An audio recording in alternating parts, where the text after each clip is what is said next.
Halo semuanya, selamat datang di channel yang tidak layak untuk dihina ini. Sebelum kita mulai, atur posisi santainya, seruput kopinya, dan mari kita berkhayal.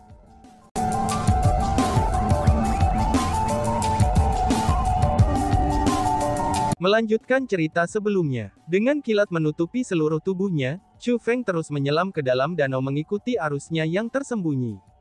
Kecepatannya itu sangat cepat. Chu Feng, apa yang terjadi? Kilat di tubuhmu itu, tanya si ratu dengan sangat bingung. Dia awalnya berpikir bahwa, jatuh ke danau akan berarti kematian. Alasan untuk itu adalah, karena bahkan dia bisa merasakan betapa menakutkannya air danau ini. Danau itu membumbung dengan panas, dan seolah-olah itu mampu membakar segalanya. Karena itulah, si ratu tidak pernah membayangkan bahwa Chu Feng tidak akan terluka setelah memasuki danau. Adapun hal itu, ini karena petir yang dipancarkan dari tubuh Chu Feng. Tidak hanya petir yang menutupi Chu Feng sepenuhnya, tetapi juga menutupi Chu Yuyuan sepenuhnya. Jika dilihat, kilat itu tampaknya tidak berada di bawah kendali Chu Feng. Namun sebaliknya, itu mengalir dengan sendirinya. Dapat dikatakan bahwa itu adalah reaksi naluriah Heavenly Lightning Bloodline-nya Chu Feng. Aku juga tidak tahu apa yang terjadi.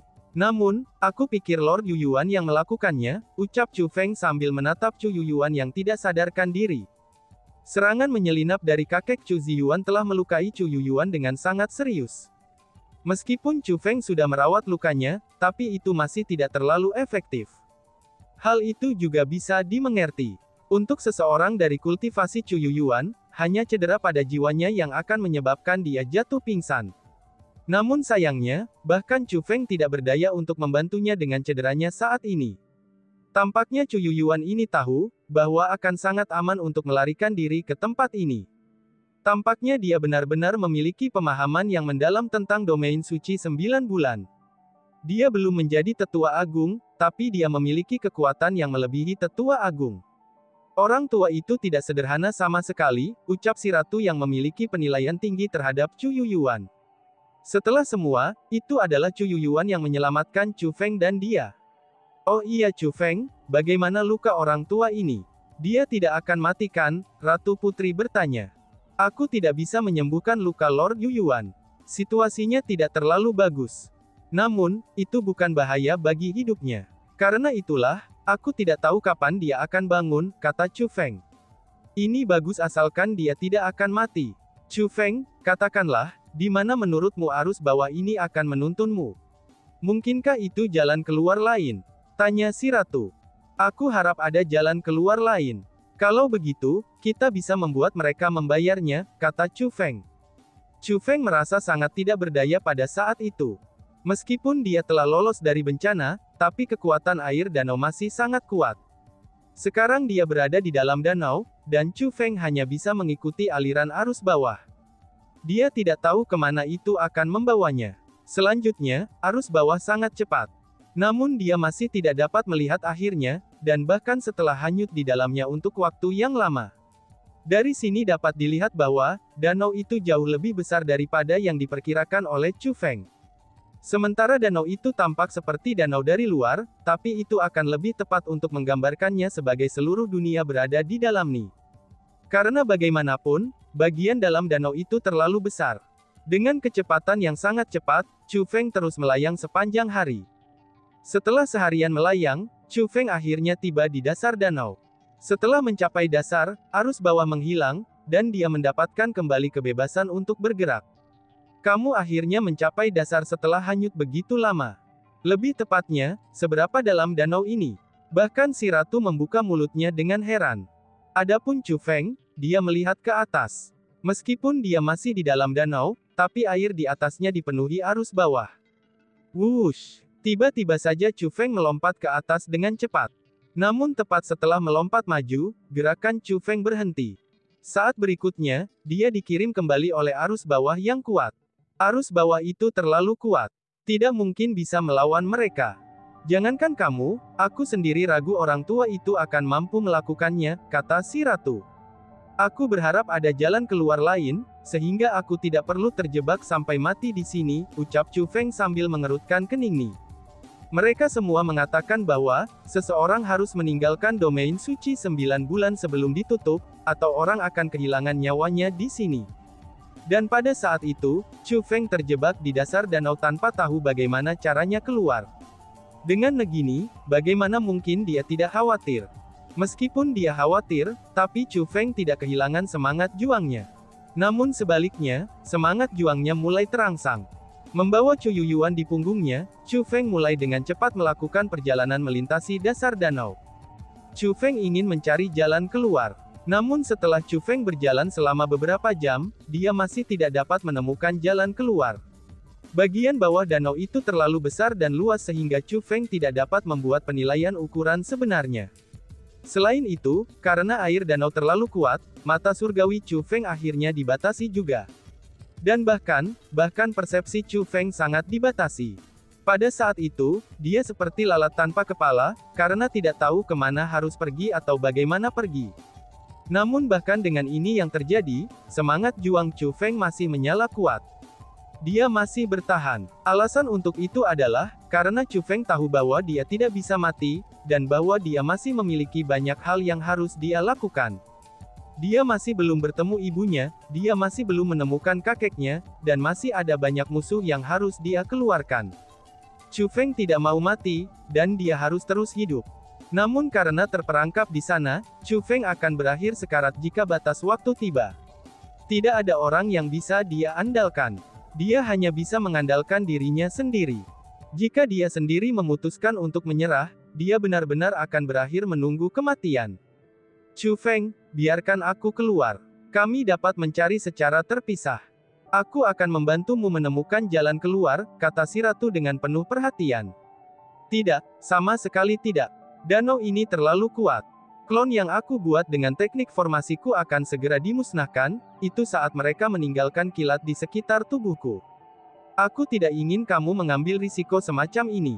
Chu Feng menolak permintaan Ratu Putri tanpa ragu sedikit pun.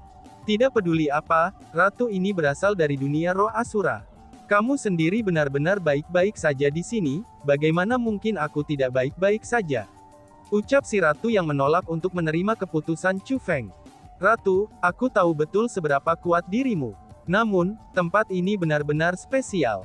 Aku tidak bisa membiarkanmu, ucap Chu Feng. Sementara dia mendesak si ratu agar tidak keluar, tapi Chu Feng tiba-tiba mengalihkan pandangannya ke belakang dan dengan keras berteriak. Siapa itu? Chu Feng mendengar suara, namun ketika dia berbalik, dia tidak dapat melihat apapun ke arah itu. Chu Feng, ada apa? Tanya si ratu. Si ratu berbagi visi dan pendengaran dengan Chu Feng. Namun, tidak ada yang hadir di lokasi yang telah dilihat Chu Feng. Dengan demikian, si ratu sangat bingung oleh teriakan Chu Feng yang tiba-tiba. Aku merasa seolah-olah ada seseorang di belakangku, kata Chu Feng. Seharusnya tidak demikian. Bagaimana mungkin ada seseorang di tempat seperti ini? Si ratu bertanya. Aku tidak bisa merasakan apapun di belakangku sekarang. Namun, aku pasti merasakannya sebelumnya, kata Chu Feng. Mungkinkah kamu terlalu lelah, dan mulai berhalusinasi? Ucap si ratu dengan khawatir. Alasan untuk itu adalah, karena Chu Feng tidak hanya bepergian melintasi dasar danau. Dia juga dengan hati-hati mengamati sekelilingnya, dan menguras kekuatan spiritualnya untuk memeriksa semuanya. Untuk memeriksa lingkungan sekitar seseorang dengan saksama sebenarnya cukup melelahkan, dan itu juga cukup membebani Chu Feng. Mungkin, Chu Feng menggelengkan kepalanya tanpa daya. Bahkan dia sendiri merasa, bahwa dia mungkin melihat halusinasi. Namun tepat pada saat itu, sebuah tangan tiba-tiba muncul. Tangan itu dengan kuat memukul kepala Chu Feng. Pukulan itu sangat menyakitkan, dan bahkan Chu Feng mulai meringis. Namun demikian, Chu Feng segera bereaksi setelah dipukul. Tubuhnya bergeser ke depan, dan dengan cepat menjauhkan diri dari tempat di mana dia sebelumnya berdiri. Pada saat yang sama, dia berbalik untuk melihat ke belakang. Namun dia menemukan bahwa, tidak ada apapun di belakangnya sama sekali. Bukan saja dia tidak bisa melihat apa-apa, tapi dia juga tidak bisa merasakan apa-apa. Namun ketika kepalanya dipukul sebelumnya, Chu Feng jelas-jelas merasakan aura makhluk hidup di belakangnya. Selain itu, bahkan jika dia merasa salah, rasa sakit di bagian belakang kepalanya benar-benar nyata. Selain itu, dengan kultivasi Chu Feng, bahkan jika dia dipukul, dia seharusnya tidak merasakan sakit yang intens. Kecuali pukulan itu akhirnya melukai jiwanya. Siapa itu? Tunjukkan dirimu. Chu Feng berteriak sekali lagi. Hehehehe. Setelah Chu Feng mengatakan kata-kata itu, tawa terdengar dari belakangnya. Kali ini, Chu Feng bisa dengan jelas mendengar tawa Nuwa. Itu adalah tawa anak-anak. Namun ketika Chu Feng berbalik, dia tidak bisa melihat apapun. Selain itu, dia juga tidak bisa merasakan apa-apa. Namun Chu Feng dapat dengan jelas merasakan aura seseorang ketika tawa itu terdengar. Sial, ada monster di danau ini. Bahkan si ratu pun menjadi gugup. Dia tidak takut untuk dirinya sendiri, tapi dia hanya khawatir untuk Chu Feng. Si ratu tidak bisa merasakan apa yang dirasakan Chu Feng, namun dia jelas-jelas mendengar tawa itu. Meskipun itu tawa anak-anak, tapi itu terdengar sangat aneh. Seseorang akan merasa tidak nyaman setelah mendengarnya. Karena itulah, si ratu merasa itu pasti bukan anak normal. Alasan untuk itu adalah, karena tawa itu terlalu menakutkan. Tawa yang menakutkan seperti itu menunjukkan bahwa, sumber tawa itu adalah monster. Tepat pada saat itu, Chu Feng merasakan sakit di bagian belakang kepalanya lagi. Dia merasa seolah-olah dia telah diserang dengan ganas oleh palu besi yang kuat. Bajingan, jika kamu memiliki kemampuan, maka tunjukkan dirimu. Teriak Chu Feng dengan marah. Chu Feng merasa seolah-olah dia sedang dimainkan untuk orang bodoh. Perasaan seperti itu sangat tidak menyenangkan. Dan yang paling penting adalah, selain dari tawa seperti anak kecil yang menakutkan, Chu Feng tidak tahu siapa yang menyerangnya. Ini berarti penyerangnya memiliki kekuatan yang melebihi kekuatannya. Pada saat itu, penyerangnya hanya bermain-main dengannya. Namun jika penyerangnya memutuskan untuk membunuhnya, bukankah Chu Feng benar-benar akan mati di sini? Chu Feng, jangan marah. Tepat pada saat itu, suara lemah tiba-tiba terdengar. Meskipun suara itu datang sebagai transmisi suara, tapi Chu Feng dapat segera mengatakan bahwa itu adalah suara Chu Yuyuan. Tuan Yuyuan, bagaimana kondisi lukamu? Tanya Chu Feng yang mengungkapkan ekspresi gembira. Meskipun dia menghadapi krisis, tapi tersadarnya Lord Yuyuan masih membuat Chu Feng merasa sangat gembira. Selanjutnya, jika menilai dari kata-kata Lord Yuyuan, sepertinya dia tahu siapa pria yang tidak dikenal itu. Chu Feng, jangan khawatir, luka orang tua ini tidak serius. Selanjutnya, kamu sedang menghadapi peluang yang sangat besar sekarang, kata Lord Yuyuan. Kesempatan yang sangat besar, Tuan Yuyuan, bisakah kamu merujuk pada orang yang tidak dikenal itu? Tanya Chu Feng. Chu Feng bertanya melalui transmisi suara. Dia tidak ingin pembicaraan antara Lord Yuyuan dan dirinya didengar oleh orang itu. Kemungkinannya, ini juga yang diinginkan Lord Yuyuan. Kalau tidak, dia tidak akan berbicara dengan Chu Feng melalui transmisi suara sejak awal. Orang kecil itu disebut hantu infernal, kata Lord Yuyuan. The Infernal Ghost, Chu Feng mengungkapkan ekspresi terkejut. Aku tidak bisa memberimu penjelasan terperinci saat ini. Alasan untuk itu adalah, karena kesempatan untuk bertemu dengan Infernal Ghost di dasar danau yang luas ini sangatlah rendah. Karena kamu sudah mengalaminya sekarang, kamu pasti harus menangkap peluang ini. Kamu tidak bisa membuatnya marah. Kamu harus bermain dengannya. Selama dia senang denganmu, dia akan membawa kamu ke musim semi-infernal. Mata air yang kamu lihat sebelumnya di dalam gua itu, mata air energi alami yang kuat dan terkonsentrasi, itu sebenarnya dari mata air infernal. Hanya Infernal Ghost yang tahu di mana Infernal Spring berada. Jadi selama kamu benar-benar menyukainya, itu akan membawamu ke musim semi-infernal. Di musim semi-infernal, kamu akan dapat menikmati kekuatan alami berkali-kali lebih terkonsentrasi, itu daripada musim semi di dalam gua, kata Chu Yuyuan. Yang harus aku lakukan adalah bermain dengannya.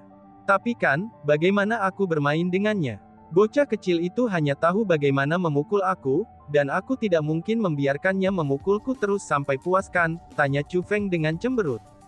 Bahkan pada saat dia berbicara dengan Chu Yuyuan, Infernal Ghost itu masih mengenai kepala Chu Feng tanpa henti. Lebih jauh lagi, orang itu adalah orang yang gigih. Dia memukul tempat yang sama tanpa henti. Saat ini, tidak hanya ada benjolan merah dan berdarah di belakang kepala Chu Feng, tetapi Chu Feng juga merasakan kepalanya berdengung, itu karena Infernal Ghost mampu melukai jiwanya secara langsung. Di bawah danau infernal, hantu infernal. Sumber mata air, infernal ghost. Temukan cermin musim semi dan bersinarlah di infernal ghost. Kemudian hantu it akan mengikuti mandat seseorang. Orang tua ini mendapatkan 4 kalimat dari Oracle The Nine Moons Secret Domain. Yang terkandung di dari mereka, itu adalah cara untuk menenangkan roh infernal. Orang tua ini merasa, kalau cermin musim semi akan sangat penting untuk memenuhi tuntutan roh infernal. Hanya saja, aku tidak tahu apa itu Spring Mirror. Namun demikian, cermin musim semi itu pasti ada di danau infernal, kata Lord Yuyuan. Cermin musim semi, mendengar kata-kata itu, ekspresi Chu Feng berubah. Kemudian, seolah-olah mengingat sesuatu, Chu Feng segera mengeluarkan sehelai daun dari kosmos saknya. Daun itu semacam daun tanaman. Namun itu istimewa dalam kenyataan bahwa, itu tidak hanya memancarkan sejumlah kecil energi alami, tetapi juga berwarna perak. Apakah itu sesuatu dari danau ini? Ekspresi Lord Yuyuan segera berubah setelah melihat daun di tangan Chu Feng. Senior, ini memang sesuatu dari danau ini. Sebelumnya ketika aku mencari jalan keluar, aku menemukan daun ini. Aku merasa bahwa daun ini luar biasa, dan karenanya memutuskan untuk menyimpannya. Aduh. Bocah, kamu melakukannya lagi. Seru Chu Feng. Sebelum Chu Feng bisa menyelesaikan kata-katanya, dia mengeluarkan seruan kesakitan. Itu adalah hantu infernal, hantu itu dengan kejam menyerang bagian belakang kepala Chu Feng saat dia tidak siap. Dan tiba-tiba saja bersambung. Sekian dan terima kasih banyak. Bye-bye.